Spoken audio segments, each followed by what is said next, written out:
तो आज की क्लास में हम शुरू करने वाले हैं वेक्टर्स यानी कि मैग्नीट्यूड और डायरेक्शन। मैग्नीट्यूड यहाँ पे है वैल्यू, मैग्नीट्यूड का मतलब किसी चीज़ की वैल्यू यानी कि, और डायरेक्शन यानी किसी चीज़ की डायरेक्शन यानी कि कोई दिशा, कौन सी चीज़ कहाँ पर जा रही है। तो सबसे पहले हम सेकंड चैप्टर में पढ़ेंगे टाइप्स ऑफ क्वांटिटीज़। पहले टाइप है हमारी scalar quantities. This quantities have only magnitude.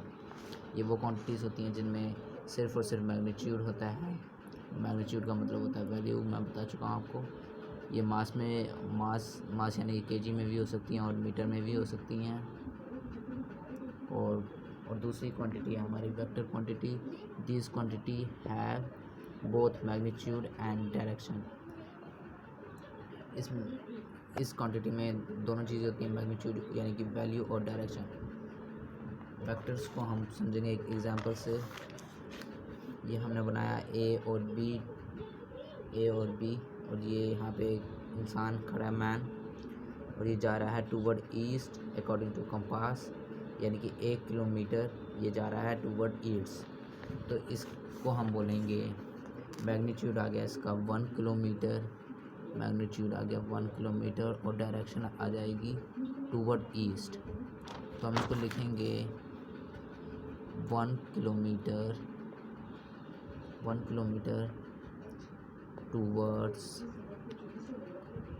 East. A B equals to 1 kilometre towards east. ये आ गया हमारी direction vector quantity. For define vector quantities there are 3 laws। तो वेक्टर क्वांटिटीज़ को define करने के लिए हमारे पास हैं 3 लॉ, और ये 3 लॉ हैं ट्रायंगल लॉ, पैरेललोग्राम लॉ और पॉलीगॉन लॉ ऑफ वेक्टर्स।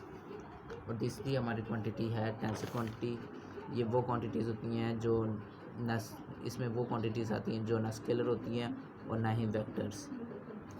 ये हमारी आगे 12th क्लास का कंसेप्ट है, ये हमें 11th में नहीं है।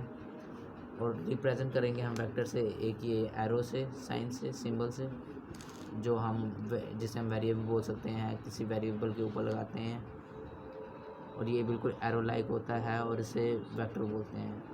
और इसके कुछ कंपोनेंट होते हैं, इसे हम हेड बोलते हैं और ये टेल। और इसको हम लिखते हैं ए वेक्टर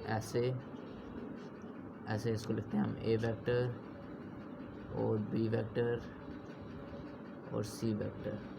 तो आज का सेशन इधर ही ख़त्म होता है और बाकी बात करेंगे हम अपने दूसरे लेक्चर में।